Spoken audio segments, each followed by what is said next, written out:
Hello guys, luluto tayo ngayon ng adobong manok Alamagi style. Unang-una, ginisa ko po yung manok kasama yung luya para matanggal yung baho, yung lansa ng manok. Ganito ako mag-adobo.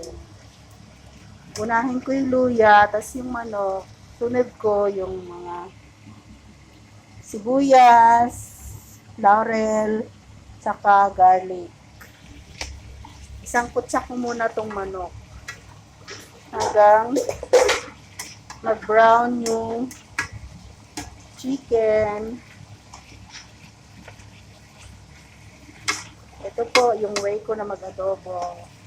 Adobong manok Alamagi style.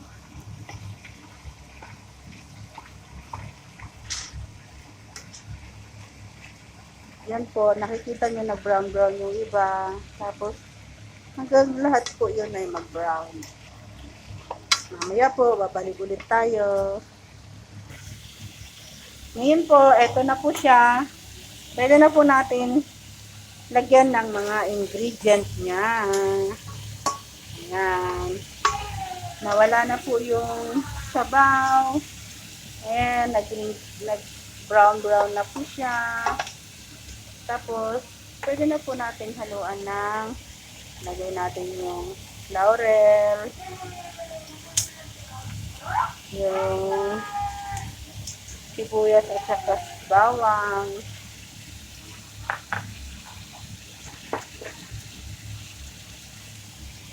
paminta,